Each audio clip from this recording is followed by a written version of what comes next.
Bienvenue sur Feedback, le podcast autour du management et du leadership. Je suis Elodie, manager depuis 14 ans, et ma mission, c'est d'aider les salariés et entrepreneurs à prendre confiance en elles pour manager sereinement leur équipe. Alors si toi aussi tu es convaincu qu'on peut avoir un management bienveillant et un leadership affirmé sans écraser les autres, abonne-toi. Tu trouveras ici tous mes conseils et retours d'expérience pour t'aider à devenir une des leaders de demain. Je te souhaite une agréable écoute. Bonjour Audrey, je suis ravie de t'accueillir aujourd'hui au micro de Feedback. On va pouvoir partager énormément d'éléments sur les sciences comportementales ensemble. T'es une vraie experte sur ce sujet et je suis ravie de t'accueillir aujourd'hui pour parler un petit peu de tout ça. Ça peut paraître très obscur à beaucoup de personnes et vraiment on va voir comment ça peut s'appliquer dans le management. Avant de commencer à te poser 46 000 questions et à te mitrailler de tout ça, est-ce que tu peux nous présenter un peu ton parcours? Qu'est-ce qui t'a amené aussi à t'intéresser à ça? Voilà, quel est un petit peu ton background professionnel? Ok, déjà bonjour Elodie, puis bonjour à toutes les personnes qui nous écoutent aussi, et je te remercie vraiment pour cette invitation. Ça me fait plaisir de te rencontrer en vrai, si je puis dire, et d'être présente sur le podcast Feedback. Globalement, pour pas faire un podcast de 3 heures, pour présenter rapidement mon parcours, en fait, moi à la base, donc je suis psychologue. Psychologue, je dis souvent un petit peu comme on peut l'imaginer. C'est-à-dire que j'ai travaillé en hôpital, dans le secteur privé aussi, en cabinet libéral, pendant 8 ans à peu près. Et puis tout doucement j'ai bifurqué, j'ai voulu on va dire développer mes connaissances. Je me suis toujours intéressée à la psychologie. En réalité c'est un peu une passion d'adolescente, comprendre l'humain au-delà des explications biologiques. Qu'est-ce qui fait que quelqu'un va se comporter de telle ou telle manière? Donc du coup cette passion, on va dire pour la psychologie, je l'ai partagée, on va dire ça comme ça, sur YouTube en créant une chaîne qui s'appelle La Psy qui parle. Chaîne que j'ai créée en 2017. Donc j'ai partagé des vidéos plutôt ludiques de 10-15 minutes pour expliquer nos comportements, pour décrypter la personnalité de certains personnages de série ou de personnages réels, si on peut dire ça comme ça. Et petit à petit, en fait, il se trouve que j'ai été amenée à faire des ateliers, des conférences.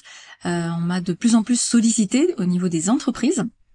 Et donc j'ai doucement, je dirais, bifurqué vers le management, vers comment engager, motiver ses équipes, tout ce qui est de l'ordre aussi de la gestion des conflits, gestion des personnalités en entreprise, jusqu'à finalement en fait quitter le monde, on va dire de la psychothérapie, parce que j'étais plutôt psychothérapeute en fait dans mon approche, pour finalement embrasser, on va dire si on peut dire métier d'entrepreneur.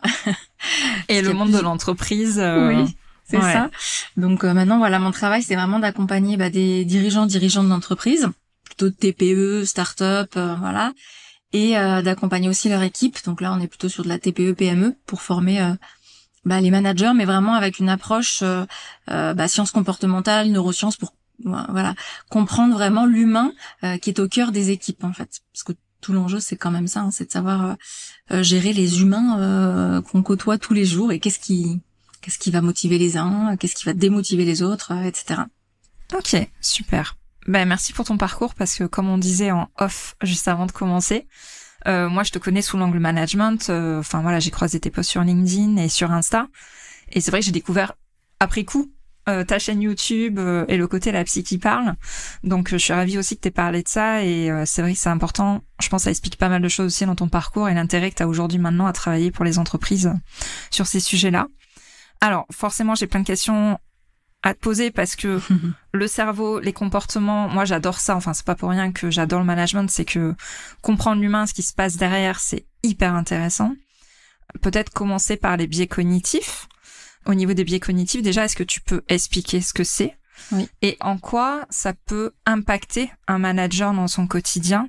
Comment est-ce qu'il fait pour comprendre les biais cognitifs qu'il subit et pour les contourner, même si je crois qu'on en a plus d'une centaine qui jouent, donc c'est difficile de tous les contourner, mais comment est-ce qu'on fait pour jouer avec dans son quotidien de manager? Alors du coup, pour reprendre un petit peu, on peut parler déjà du premier écueil, la première difficulté, je dirais, qui est de gérer l'humain. Gérer l'humain, en fait, Souvent, en fait, on va s'appuyer sur notre intuition, sur notre bon sens, en se disant que bon, de toute façon, on a une vision de l'être humain qui est plutôt rationnelle, logique, etc. En réalité, les dernières recherches qui ont 30-40 ans maintenant, hein, elles montrent que non. Non, l'être humain, ce n'est pas quelqu'un de rationnel qui va peser le pour, le contre, il suffit de lui dire quelque chose pour qu'il le mette en pratique. Non, c'est pas vraiment, cet humain-là n'existe pas tout à fait, ou en tout cas on va dire qu'il est rationnel, mais quand même avec certaines limites. Et donc en fait, pour faire un mini cours, si on veut, de neurosciences, hein. Vas-y, profites-en. Tu me dis, hein, si... T'inquiète, vas-y, c'est l'occasion aussi. Si je vais trop dans les détails. Et en fait, c'est pour ça qu'on se heurte à des difficultés de compréhension, parce que si tu as une vision de l'être humain de toute façon, en fait, il est rationnel, il est logique, il suffit de lui expliquer les choses pour qu'il soit motivé et pour qu'il les fasse bien, forcément, on va se planter. En réalité, en fait, notre cerveau, si tu veux, je disais, il est plutôt émotionnel, et il y a un chercheur qui s'appelle Daniel Kahneman, qui a eu un prix Nobel pour ses recherches, qui montre qu'en fait, on a 2 systèmes de pensée. Donc, ce sont pas 2 zones du cerveau séparées, c'est une manière de traiter l'information. Et il s'est pas trop foulé, il a appelé ça système 1, système 2. Ça sent le brainstorming qui a duré des heures, ça. C'est ça. Il s'est dit, on va faire simple quand même, parce que, on a le cerveau reptilien qui a réussi à simplifier les choses, même si, voilà, c'est pas tout à fait juste en réalité, mais donc système 1, c'est vraiment tout ce qui va être de l'ordre des automatismes, des réflexes. Ça nous demande pas beaucoup d'énergie. Donc si par exemple je te dis 2 plus 2 ça fait combien, très vite tu vas me dire 4, 5, bien évidemment. 12. Voilà. Si par contre je te demande 27 fois 98, en théorie, à moins d'être une experte en calcul mental, ça va être un peu compliqué. Donc, quand on est sur du 2 plus 2, sur des comportements simples, conduire par exemple sur une route connue, éteindre ton réveil, on est dans du système 1. Donc, c'est rapide, ça demande pas beaucoup d'efforts. Par contre, quand on est sur du 28 fois 92, ou que on doit aussi par exemple je sais pas moi, faire attention à la manière dont on doit se comporter, la façon dont on doit parler avec des personnes qu'on vient de rencontrer, là on est dans du système 2. Et là, c'est beaucoup plus lent, c'est réfléchi comme mode de pensée et de fonctionnement, et c'est beaucoup plus coûteux en termes d'effort mental. Donc forcément, notre cerveau, par défaut, il est un petit peu paresseux, entre guillemets, il est un peu économe, et donc 95% du temps, on va dire, il va utiliser le système 1. Donc il est en mode réflexe très très vite. Enfin, ça se comprend aussi parce qu'en fait, c'est pour une question de survie. Lui, il a besoin en fait d'aller très vite, de prendre des décisions, j'ai envie de dire presque de manière quasi instantanée. S'il est face à un danger, s'il est face à je sais pas moi, un ours brun en forêt, il va pas tergiverser, se demander alors je vais analyser la situation. Non. Est-ce que l'ours fronce les yeux? Est-ce que je pars à gauche? Est-ce que je le contourne? C'est ça. Est-ce que je fais 3 tours sur moi-même? Donc en réalité, voilà, notre système 1, il est bien pratique, parce qu'il est quand même rapide, mais il a des limites. Voilà, le problème c'est qu'il est tellement rapide qu'il prend des raccourcis mentaux, et ce sont ces raccourcis mentaux qu'on va appeler des biais cognitifs. Voilà. Donc tu l'as très justement dit tout à l'heure, on en a plus d'une centaine. La problématique, c'est que c'est pas parce qu'on les connaît que pour autant on va les déjouer, mais ça permet déjà d'être un petit peu plus sensibilisé et d'y prêter attention. Et du coup, est-ce que t'as en tête peut-être les 3 plus gros biais cognitifs qui peuvent jouer dans une vie professionnelle? Bon, j'en pense un en particulier, le biais de confirmation, mais peut-être qu'il y en a d'autres, et peut-être que tu peux prendre le temps aussi d'expliquer comment ça se concrétise, notamment dans le cas du travail quand on est manager, parce que ça peut aider aussi à mieux comprendre ce que tu as décrit comme situation au début, mais je comprends pas, ça fait 10 fois que je lui explique, et c'est pas pour ça qu'il met en application, voilà. C'est qu'il y a forcément des biais cognitifs qui entrent en jeu derrière. Donc est-ce que tu peux développer peut-être 1 ou 3 biais cognitifs que rencontrent la plupart des managers dans leur quotidien? Ouais, il y en a un qui est assez délicat à observer parce qu'évidemment ces biais cognitifs souvent ils sont inconscients automatiques. Donc on sait pas finalement qu'on est en train d'avoir un biais, ou en tout cas qu'on se fait avoir par ce biais. Je pense à celui-ci qui est moins connu, qui s'appelle l'erreur d'attribution fondamentale. C'est quoi? Je connais pas. Ouais. Le nom est pas hyper simple déjà. C'est qu'est-ce qui va se passer? Imaginons vous avez un collaborateur, je sais pas moi, il vient d'arriver dans l'équipe et puis premier jour il arrive en retard et puis du coup ça fait pas bonne impression, on va dire. Ou alors, je sais pas moi, il vous rend un dossier ce jour-là qui est pas forcément très bien fait. Et ben peut-être que vous allez, on va dire, vous faire une image négative de lui. En tout cas, vous allez souvent lui attribuer la responsabilité, on va pas dire à 100%, mais en tout cas en majorité, de ce qu'il a mal fait.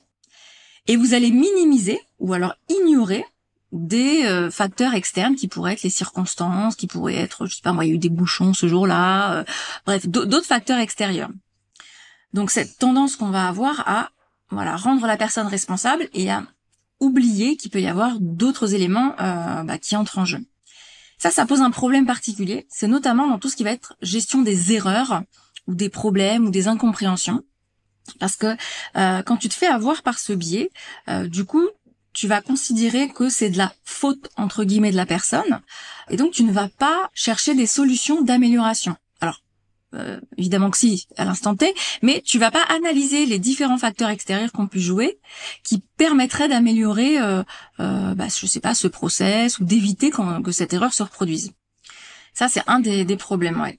Et tu parles d'événements extérieurs, mais c'est aussi, on va pas forcément chercher aussi de notre côté ce qui aurait pu entraîner ça exactement au niveau du comportement. Tout à fait. Là c'est presque il y a un deuxième biais, je dirais, qui est un peu son pendant inverse, qui est quand nous on fait quelque chose, je vais pas dire de mal, mais en tout cas quand on se plante dans un dossier ou qu'on fait une erreur, bien souvent on va attribuer la faute à des facteurs extérieurs. Mais par contre, quand on réussit quelque chose, un projet, une vente, je ne sais quoi, on va s'attribuer les mérites. Et ça, c'est ce qu'on appelle le biais d'autocomplaisance. Ok. Voilà. Donc si j'ai réussi, c'est grâce à moi. Si je me suis plantée, c'est de la faute des autres. Je pense à, tu sais, quand on est ado, quand on a réussi un contrôle, ou ça c'est grâce à notre travail, mais quand on l'a raté, c'est parce que le prof il a pas donné les bonnes explications.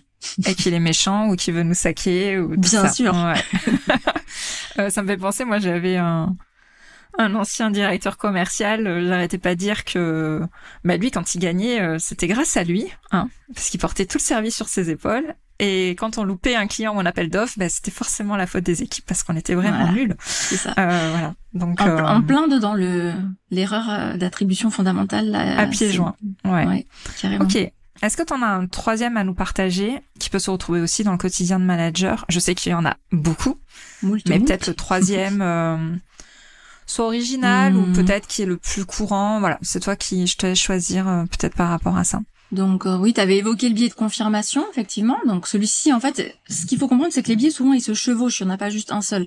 Le biais de confirmation, ça peut être, par exemple, j'ai une mauvaise image ou une mauvaise opinion sur quelqu'un et finalement, je ne vais garder en tête que les informations qui vont venir confirmer mon opinion sur cette personne et je vais rejeter ce que la personne fait de bien, par exemple. Je trouve qu'il y en a un autre qui est aussi intéressant, c'est l'effet de halo. Ouais. Donc qu'on va beaucoup retrouver notamment dans le recrutement ou quand vous devez donner une promotion à un collègue, enfin le faire monter en grade par exemple. C'est donc si on prend la situation de recrutement, la personne qui va arriver, je sais pas moi, très souriante, bien habillée, qui fait bonne impression, qui sait bien s'exprimer, etc. Eh bien ce qu'on a montré, c'est que souvent on a tendance à les privilégier, c'est-à-dire qu'on va les évaluer comme étant plus compétentes et parfois on peut, j'ai envie de dire, pas oublier, mais en tout cas, pas toujours poser les questions qui permettraient de vérifier si la personne possède les compétences que l'on recherche. Qu'on va un peu se faire avoir par notre intuition, on va dire, là aussi. Est-ce que l'effet de halo, c'est ça aussi qui s'applique quand on dit que c'est un médecin ou un avocat qui prend la parole et que du coup, on a plus tendance à croire ce qui est dit par ce genre de personne, ou c'est un autre biais cognitif? Ouais, ça peut y faire penser, c'est plus l'effet d'autorité, ça. Ok. Voilà. Qui est en fait une personne qui a une certaine posture ou qui est reconnue socialement, on va dire, par un statut ou autre. On va lui accorder plus de crédit quand elle va prendre la parole. Ok, ouais. Parce que ça m'a fait vraiment penser à ça. C'est pour ça que je me permets de rebondir dessus. Et du coup, quand t'as commencé à t'intéresser aux sciences comportementales, alors je sais pas si c'est venu dès le début de tes études et le début de ta carrière ou si c'est venu un petit peu après coup, est-ce que tu as constaté des choses un peu contre-intuitives par rapport aux sciences comportementales? Tu vois, tu disais au début, on pourrait croire qu'on est tous des êtres rationnels, mais au final, pas du tout. Donc ça, tu vois, c'est une idée un peu contre-intuitive. Mais est-ce que tu en as constaté d'autres quand tu as commencé à t'intéresser à ça? Et qui t'ont un peu changé ta vision de ton quotidien ou la vision du monde du travail? Ah oui, déjà il y en a une là, tu vois, c'est une autre recherche aussi. Celle-ci, j'en parle partout dans mes formations. En fait, on sait que l'être humain, c'est un être social. Ça, c'est pas une grande surprise. Mais ce qu'on savait pas en fait, et qu'on a découvert, là, c'est vraiment grâce aux neurosciences et à l'imagerie cérébrale, c'est qu'en fait, l'être humain, quand il se sent rejeté socialement, eh bien en fait, quand on observe son cerveau, on voit que ça active les mêmes zones du cerveau que celles pour une douleur physique. Ok. Ouais, notre cerveau, il vit le rejet social, ou le fait par exemple de ne pas être intégré à une équipe, ou à un groupe d'amis ou autre, comme une douleur physique. Donc moi je dis souvent, ne pas intégrer un nouveau collègue, c'est lui mettre une claque dans la figure, pour faire simple. Ok, ouais. Ah alors ça je savais pas du tout. Ouais. Et je trouve ça m'a choquée en fait.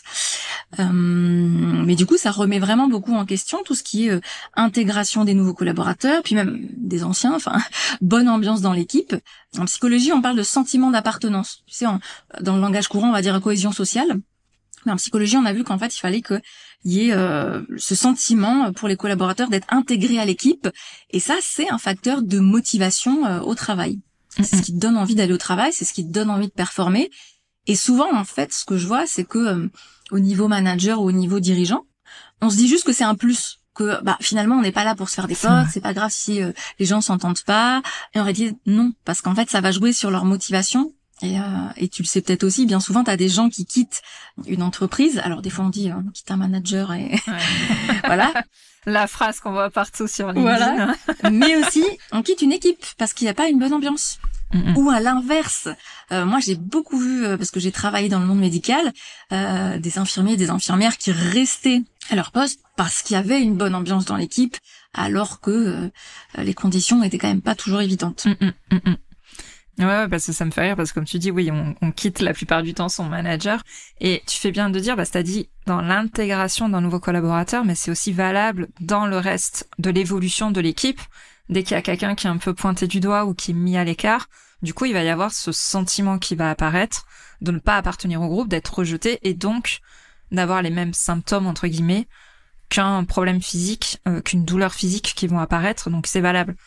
À la fois au début quand on recrute la personne, quand on l'intègre, mais aussi après, de faire attention qu'il n'y ait pas de personnes qui soient isolées, mises à l'écart, pointées du doigt par le reste de l'équipe. C'est important aussi par rapport à ça, ouais. Tout à fait. Mais le problème, c'est que c'est assez subtil. En fait, bien souvent, si on posait la question au manager, il dirait, non, je l'ai pas mis à l'écart. Oui, mais tu l'as pas intégré. Et en fait, je dis toujours, ne pas faire, c'est mal faire. En fait, c'est difficile, mais ignorer un collaborateur, par exemple, ne pas faire du feedback, positif ou négatif, c'est très très démotivant. En fait, chaque fois que vous ne faites pas de feedback, encore plus si on parle du positif, mais en fait, vous êtes en train de détruire la motivation de la personne, puisque nous, on est des êtres humains, on est des êtres organiques, et on a besoin de carburant. Et notre carburant, c'est de la reconnaissance sociale, de la progression, de la bonne entente, de la progression, etc. Ouais. Merci d'insister là-dessus. C'est pas pour rien que ce podcast s'appelle comme ça aussi. C'est vrai. Ouais, non, mais c'est clair. Et alors, du coup, on a connaissance de ces biais cognitifs. On voit qu'il y a des comportements, effectivement, qui se passent, des réactions de notre cerveau qui peuvent être très intuitives, comme c'est peut-être pas le bon terme, mais comme tu dis. Automatique. Voilà. Comment est-ce qu'on fait quand on est manager, quand on a connaissance de ça, pour améliorer son management en fonction de ça, pouvoir mieux intégrer, comme on l'a dit tout à l'heure, son équipe? Qu'est-ce qu'on peut faire concrètement dans son quotidien pour tenir compte de ce que nous enseigne, de ce que nous apporte les sciences comportementales? Donc si on reprend très vite la théorie système 1, système 2, le travail du manager, en fait, c'est d'inhiber son système 1, c'est-à-dire que au lieu d'être en mode réaction automatique, de mettre ça en veille, si je puis dire, d'activer son système 2, donc qui va être plutôt dans une forme de réflexion un peu plus poussée, et de se dire ok, maintenant par exemple je dois faire un feedback à un collaborateur, comment je fais? Donc soit si je le fais en mode système 1, c'est je le fais spontanément, sans réfléchir, j'ai même pas réfléchi quel était mon besoin ou ma demande in fine. Ce qui arrive souvent malgré tout. Au détour de la porte, à la machine à café. Voilà. Si c'est du positif, à la limite, c'est moins... Il y a moins d'enjeux, on va dire, donc ça va. Mais si c'est quelque chose de l'ordre du feedback constructif, le but là, ce serait concrètement de se dire, ok, mais en fait, quels sont les faits? Qu'est-ce qui s'est passé? Ça a quoi comme impact? Voilà, d'être extrêmement rigoureux, j'ai envie de dire, et structuré. Et puis surtout de réfléchir à quelle est ma demande et mon besoin. Qu'est-ce que j'ai envie que le collaborateur change ou améliore? Comment je peux l'accompagner? Donc déjà de structurer un petit peu sa pensée, juste d'écrire. Alors moi souvent je les invite à écrire sur le papier parce que c'est une façon d'extérioriser et de prendre du recul sur nos pensées. Ça c'est une chose. On est tout à fait d'accord sur ça, ouais. Voilà. Puisqu'en fait, on va dire que nos émotions, elles sont très très chouettes parce qu'elles nous aident pour beaucoup de choses. Elles sont là pour nous envoyer des messages, mais elles peuvent aussi brouiller notre vision, si je puis dire. Ouais, de le poser sur papier, ça permet d'éclaircir, de mettre les bons mots. Exactement. Et de mettre de la distance aussi, un petit peu avec tout ça. Comme t'as dit, de l'extérioriser d'une façon ou d'une autre. Donc ouais, le poser par écrit, c'est hyper important.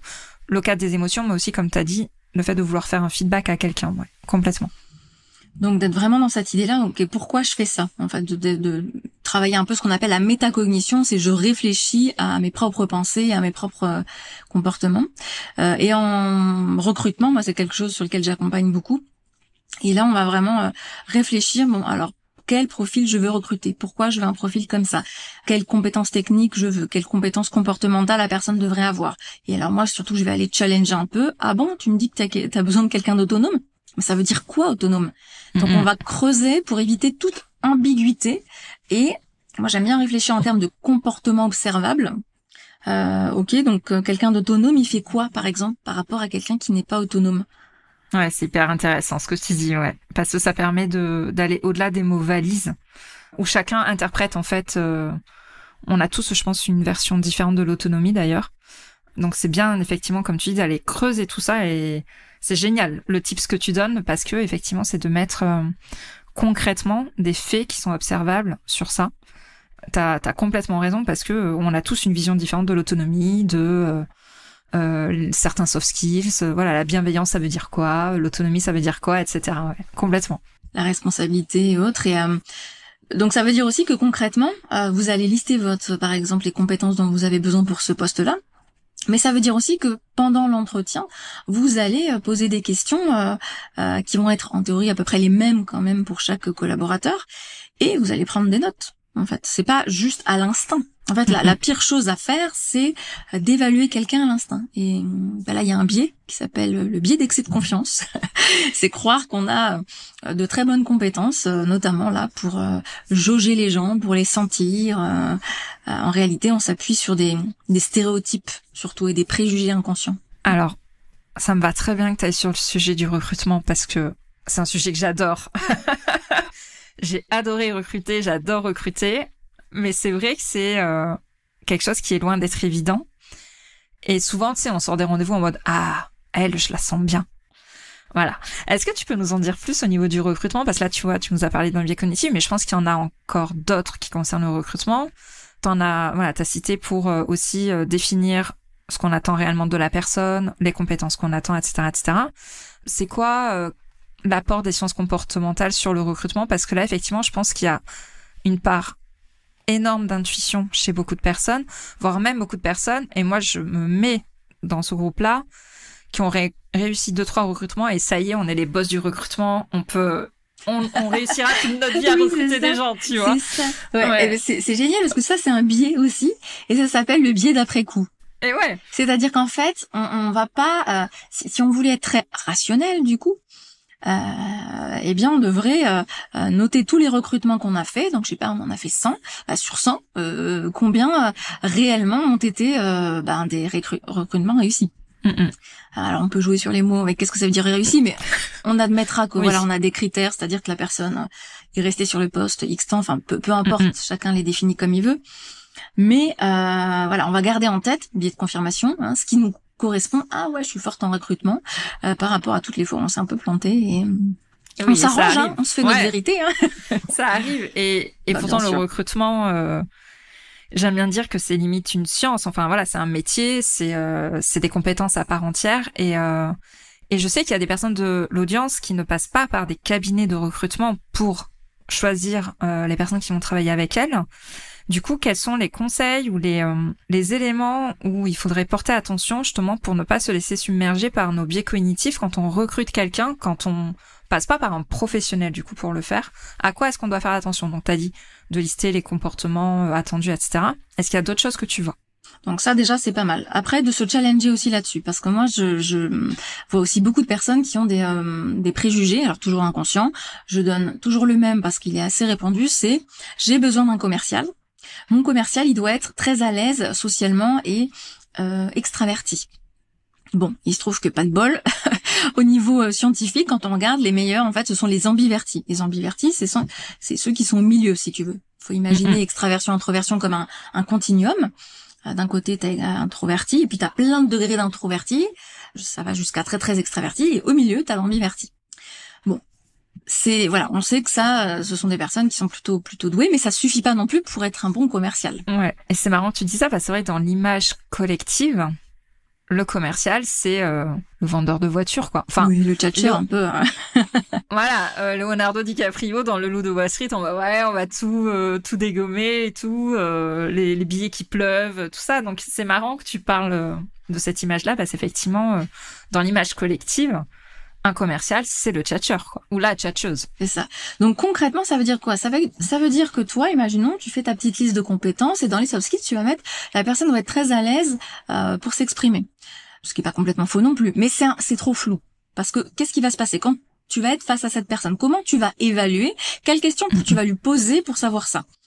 Le plus souvent, on va se planter et on va se fier uniquement à l'attitude de la personne à l'instant T. Donc si la personne est très à l'aise, on va croire que elle a les compétences. Si elle est stressée, on va penser qu'elle n'a pas les compétences. Ça, c'est encore un autre biais. Il y a une étude qui l'a montré, c'est que les candidats qui sont anxieux, même juste au niveau non verbal, c'est-à-dire ils vont détourner le regard, ils vont se frotter les mains, frotter la cuisse, etc., vont être considérés comme moins compétents. Ouais, c'est fou les signaux que ça envoie. Juste les signaux corporels, ce que ça peut envoyer dans le cerveau des personnes en face, c'est assez dingue hein, quand même, ouais. Donc si toi t'as pas t'as toutes tes questions déjà bien ciblées, ça va être délicat. Et j'aime bien donner l'image d'Ulysse. Voilà, tu sais, Ulysse sur son bateau qui va croiser les sirènes et effectivement, pour résister au chant des sirènes, il demande à son équipe de l'attacher à un mât. L'équipe se met de la cire dans les oreilles pour résister à ce chant. Et en fait, c'est exactement ça. C'est-à-dire que vous, quand vous allez recruter quelqu'un, vous allez devoir résister à des biais cognitifs, à la tentation de vous dire « il est sympa, elle est sympa », etc. Je dis toujours, on recrute pas des amis, en fait. Évidemment, c'est mieux si la personne est sympa, mais un entretien qui se passe bien, où on a eu un échange chaleureux et agréable, ce n'est pas prédictif de la performance de la personne au poste. Voilà. J'ai forcément une question qui me vient. Donc là, on est très axé recrutement et je vais plutôt te demander ton avis là-dessus. Souvent, il y a deux façons de voir le recrutement. On va mettre en avant les compétences techniques ou mettre en avant plutôt les compétences comportementales. Pour toi, je me doute bien qu'il n'y a pas la meilleure solution. Peut-être, je sais pas, mais pour toi, de ton expérience, de ce que tu as vu en entreprise, etc., c'est quoi qu'on doit mettre en avant, c'est quoi qu'on doit prioriser lors d'un recrutement. Je sais que moi, personnellement, j'ai évolué là-dessus, mais du coup, j'aimerais bien avoir ton avis. C'est intéressant parce que j'entends pas les mêmes choses déjà aussi selon, j'ai envie de dire, les secteurs, les structures et la taille des entreprises. Côté entrepreneur, j'entends beaucoup, il faut privilégier les soft skills, etc. Moi, je recrute un potentiel. Toujours pareil, hein, moi j'ai envie de demander, mais comment tu sais que cette personne-là a un potentiel? Tu vas te baser sur des a priori, sur des jugements toujours inconscients. Hein, donc tu sauras pas finalement que tu es en train de faire de la discrimination, malgré tout. Et puis côté grosse structure, voilà, j'accompagne aussi des grands groupes. Eux, ils ont vraiment cette idée de la compétence technique. Donc évidemment, il n'y a pas de bonne solution et on est, nous les humains, un petit peu binaires, tu vois, c'est ou l'un ou l'autre. Idéalement, forcément, il faut les deux. Donc moi déjà, dans les accompagnements, je leur dis, on va évaluer les deux. Parce que tu ne vas pas recruter quelqu'un qui va être tout seul dans son coin. Donc tu vas évaluer ses compétences à communiquer, à s'intégrer à une équipe, etc. Mais de l'autre côté, si tu es entrepreneur ou alors si tu as une petite structure, faut quand même te demander, ok, mais est-ce que la personne, si je mise sur un potentiel et des compétences comportementales, est-ce que je vais pas passer mon temps à devoir la former? Est-ce que peut-être je vais devoir lui payer des formations supplémentaires, passer plus de temps? Et ça, c'est un coût. Donc quand tu es chef d'entreprise, tu as intérêt à le réfléchir. Donc souvent, il y a cette envie, tu sais, d'embaucher des alternants, mais bon... Ça demande du temps de formation. C'est de l'investissement. Oui. Et c'est un vrai accompagnement. Mais oui, parce que tu mets pas en argent, tu le mets en temps. Donc moi je dis toujours, calcule ton taux horaire, puis tu vois combien ça coûte au final. Et après, compétences techniques, voilà, donc faut les avoir, ou au moins faut avoir un minimum.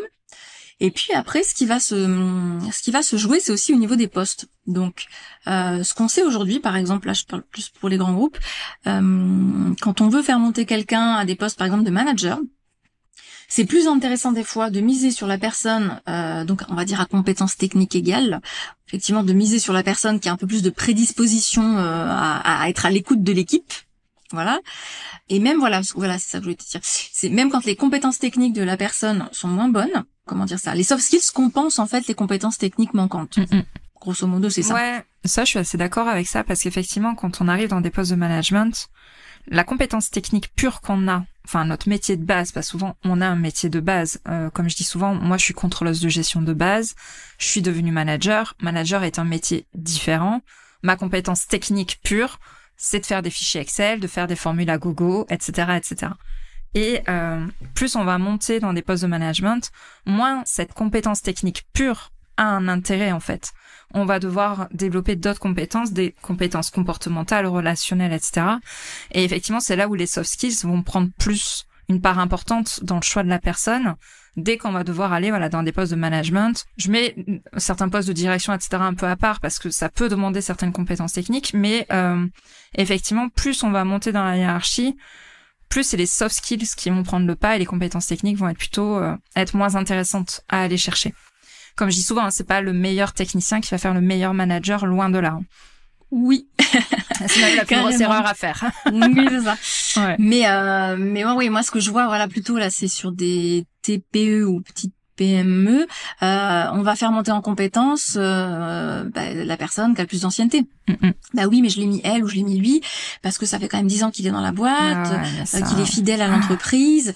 Bah ouais, mais en même temps, en plus il y a un vrai paradoxe, c'est que souvent ils vont se plaindre entre guillemets que il fait pas bien son poste de manager, il devrait motiver l'équipe. Mais oui, mais il a pas de formation.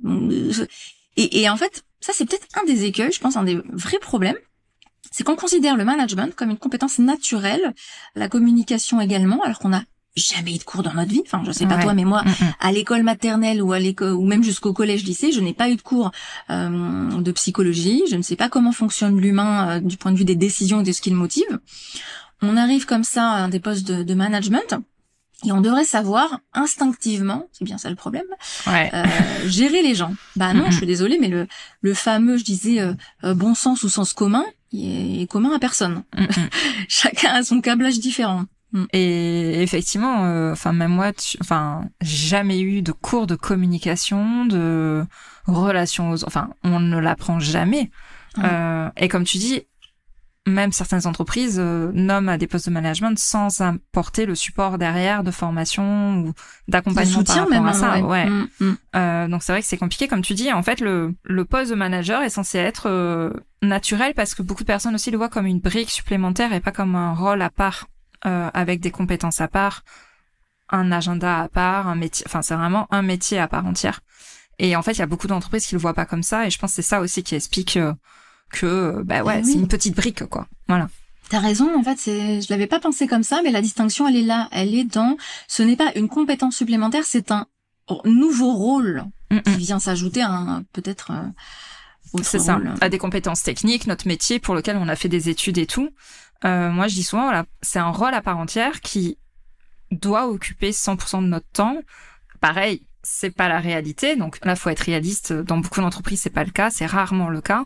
On a plein de tâches opérationnelles qui arrivent à côté, mais en fait c'est qu'il y a beaucoup d'entreprises qui le considèrent pas à 100% comme un rôle à part entière qui doit avoir de l'importance, et c'est juste un titre en fait. Oui, c'est ça. On va le mettre sur la fiche de paye et dans l'organigramme et ça s'arrête là. Et en fait la problématique c'est que c'est très invisible au niveau des actions qui sont menées pure management, parce qu'en fait c'est leadership, on parle aussi beaucoup de ça, hein. C'est-à-dire comment je vais inspirer mon équipe, les motiver. Et donc il y a toutes ces petites actions qui sont pas du tout petites au niveau symbolique, qui vont être de écouter un collaborateur qui est pas bien, qui est surchargé, lui trouver une formation, enfin bref, toutes ces choses-là, donc tout ce qui est de l'ordre de la gestion humaine entre guillemets, même si j'aime pas trop le terme, mais qui n'est pas de l'organisation pure, l'organisationnel pur, je veux dire. En fait ça on va pas le comptabiliser. C'est pas factuel, c'est pas mesurable. Alors ça l'est. C'est pas un rendu. Ouais, voilà. C'est pas un rendu qu'on peut constater. Comme tu dis, on peut le mesurer, l'évaluer, mais c'est pas dans les pratiques. Hein. Ouais, et puis tu sais, il y a des fois dans les entreprises, t'as les productifs et les non productifs, tu vois. Enfin tout ce vocabulaire là aussi est lié à ça. Les managers, c'est des non productifs parce qu'en fait, on n'a pas de rendu c'est violent, visible. Quand j'y pense, tu vois, en fait non, ils font. Alors attends, je vais te donner une autre info qui est quand même intéressante. Qu'est-ce qu'on sait? Donc tout à l'heure, on disait effectivement que finalement créer une cohésion sociale, pour le dire vite, c'est ce qui va générer de la performance, c'est ce qui va faire que les gens aussi vont rester fidèles à ton entreprise ou à ton équipe. Donc c'est ça que tu veux, parce qu'en fait, clairement, si on mesure au niveau monétaire, le turnover, ça coûte cher. Ça coûte cher à l'entreprise, mais ça érode, je dis toujours, ça abîme en fait aussi la motivation de l'équipe qui est déjà en place. Donc quand on a un qui part, t'as l'autre aussi qui peut se dire ah oui tiens moi aussi je vais peut-être partir, c'est pas une mauvaise idée. Et en fait ça c'est pas du tout mesuré puisque c'est la partie immergée de l'iceberg. Mais si on commençait à se poser des questions à ce niveau-là, à vraiment mesurer et à prendre des décisions basées sur des données et pas sur des présupposés, on pourrait voir que le manager finalement si t'as un super manager qui est vraiment dans ce côté je fédère l'équipe, je crée une ambiance où il y a de l'entraide etc. En fait c'est grâce à lui que toute ton équipe, elle est toujours en place, qu'elle est stable et qu'elle génère de la performance. Hein. Que ça avance, que ça tourne et qu'elle est performante. Ah oui, complètement. C'est le petit rouage qui peut tout changer. Bah complet. Mais qui est caché, tu vois, derrière tous les circuits imprimés, tout le reste. Quoi. Ouais. Mais en fait, si tu veux, il y a quelque chose qui va commencer un peu à bouger. Enfin, je l'espère. Ça, ce serait plus le rôle, tu vois, des psychologues du travail. D'aller mesurer. Donc en fait, on pourrait très bien faire passer des enquêtes, des questionnaires anonymes, etc., pour demander, pour mesurer le niveau d'engagement des équipes. Tu vois, tu peux l'avoir comme ça en fait. Complètement. Combien d'entreprises sont dans cette démarche-là? Et non, parce qu'en fait, c'est sous-estimé et ils ont cette vision de l'humain que l'humain vient en échange d'un salaire parce qu'il est rationnel. Bah, dès que t'as cette vision-là, bah c'est forcément tu prends des décisions en conséquence. Donc l'humain, il n'a pas besoin de savoir pourquoi il travaille. Il vient travailler pour avoir un salaire à la fin du mois. Juste ça. Et ça doit le motiver à performer. Et on voit combien le sens est important, encore plus ces dernières années. Et du coup, si on rejoint le sujet de la psychologie, des sciences comportementales et du parcours que tu as eu, là, on a parlé de l'aspect très recrutement, entreprise, management, etc. Mais est-ce que tout ça, ça t'a amené quelque chose sur toi-même? Est-ce que t'as compris? Est-ce que ça t'a révélé quelque chose sur toi-même de travailler sur ces sciences comportementales? Parce que c'est bien d'observer les autres, mais qu'est-ce que t'as appris sur toi? Bah, déjà énormément de choses. Après moi comme je te le disais effectivement déjà j'ai eu un parcours, j'ai fait des études de psychologie, j'ai été psychologue notamment aussi en cancérologie. Donc t'apprends déjà pas mal de choses sur toi. Ouais. Tu te remets souvent quand même en question. Et dernièrement, là, dans toutes les études que j'ai lues, j'ai lu un livre qui est merveilleux et génial, qui relate 30 ans de recherche, qui ont été faites par une professeure, chercheuse de Stanford, qui s'appelle Carol Dweck. Et cette dame, elle a écrit un livre donc qui s'appelle Oser réussir, et elle parle de growth mindset, fixed mindset. Donc en gros, c'est quoi? C'est pas un truc un peu farfelu, c'est vraiment l'idée qu'on a deux manières en gros d'envisager les défis, les erreurs, les problèmes, etc. Et selon la manière dont tu vas affronter ces difficultés, bah tu vas pas avoir la même motivation à passer à l'action.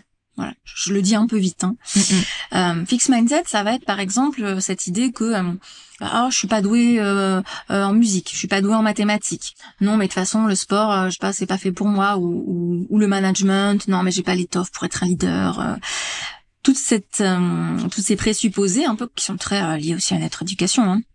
De soit on est bon, soit on l'est pas. Mais on est né avec une quantité de je sais pas moi, de traits de personnalité, de dons, peu importe, fixe, qui peut pas évoluer. Et évidemment, il y a un deuxième état d'esprit, une deuxième manière de voir les choses, qui serait plutôt l'inverse, qui est que je suis arrivée avec certaines cartes en main. Il y en a qui sont bien, il y en a qui sont peut-être un peu moins bien, mais peut-être que dans les domaines où je me sens moins bien, en fait, je peux évoluer, je peux apprendre. Typiquement, je sais pas, si tu te dis je suis pas doué au piano, si tu l'abordes avec l'état d'esprit growth mindset, tu te dis aujourd'hui je suis pas bonne dans cette discipline, mais je peux apprendre. Et donc effectivement, ça te motive à développer tes compétences. Donc c'est un petit peu, si tu veux, l'idée de que avec du travail, avec l'effort, on peut se donner plus de chances d'atteindre notre objectif. C'est pas tout réussir, mais on a plus de chances que si on adopte l'autre état d'esprit.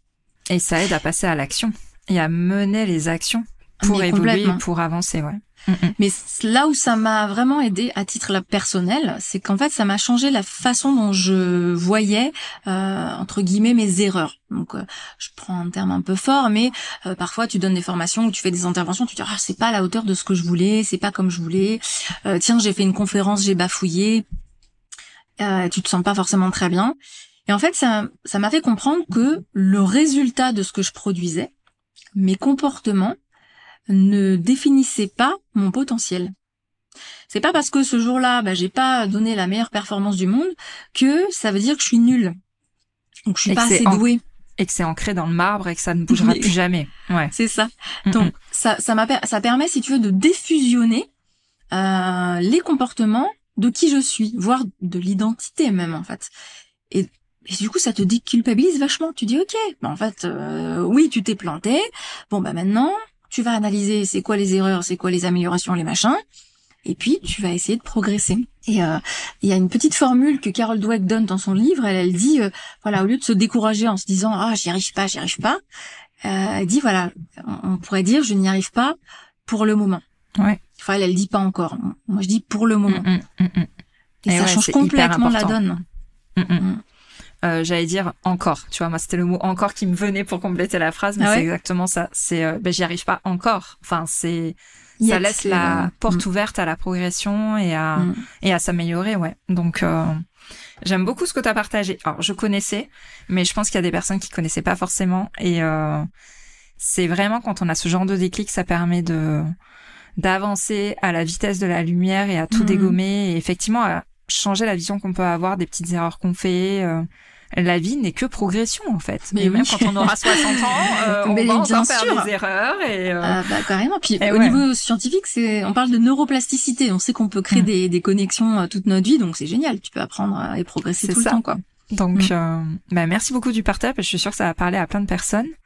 On arrive à la fin du podcast. Est-ce que tu as des ressources à nous conseiller qui t'ont marqué? Ça peut être sur les sciences comportementales ou pas. Alors déjà il y a ce que tu viens de dire, mais voilà, est-ce qu'il y a des livres, des vidéos, des personnes que tu suis qui t'aident, qui t'ont marqué, qui t'ont aidé à avancer et que tu aimerais partager? Donc outre Carol Dweck avec son livre Oser réussir, je pense notamment à Dan Ariely, qui est un très grand chercheur en économie comportementale. Donc en gros c'est de la psychologie appliquée aux décisions d'achat, on va le dire comme ça.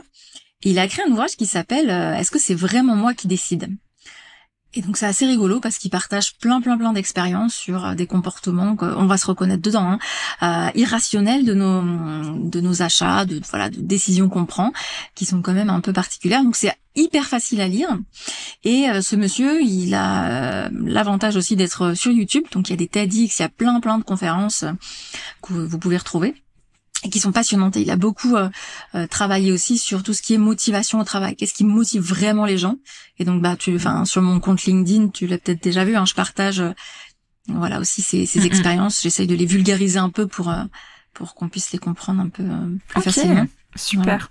Voilà. Je vais aller regarder ça, et bien évidemment les liens du coup seront dans les notes de cet épisode et sur l'article de blog l'associé.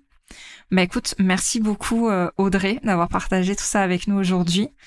Où est-ce qu'on peut te retrouver pour celles qui aimeraient se connecter avec toi, te remercier pour le podcast, suivre un peu tout ce que tu dis, parce que effectivement tu postes beaucoup sur tout ce qui est motivation au travail, recrutement et tout ce qui est trait au management et au leadership sous cet angle un peu particulier.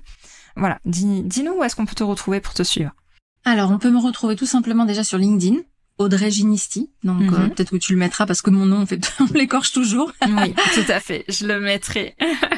Et aussi sur Instagram, voilà. Et après, si vous êtes curieux et curieuse, il y a ma chaîne YouTube sur laquelle j'ai pas publié dernièrement, mais il y a des petites vidéos sympas sur la psycho et la personnalité, voilà. La chaîne YouTube, c'est La Psy qui parle, c'est ça? Oui, tout à fait. Ouais, je mettrai les liens pareil dans la description de cet épisode. Merci beaucoup à toi. Merci à toi surtout. Merci beaucoup à toutes les personnes qui nous ont écoutés. Et nous, en tout cas, on va se retrouver la semaine prochaine. Et nous, Audrey, on va continuer la conversation à côté. Merci à tout le monde et bonne fin de journée. Au revoir. Au revoir. Je te remercie d'avoir écouté cet épisode jusqu'au bout. Si tu l'as apprécié, je t'invite à t'abonner sur ta plateforme préférée et à me laisser un commentaire 5 étoiles. On se retrouve au prochain épisode pour parler management et leadership.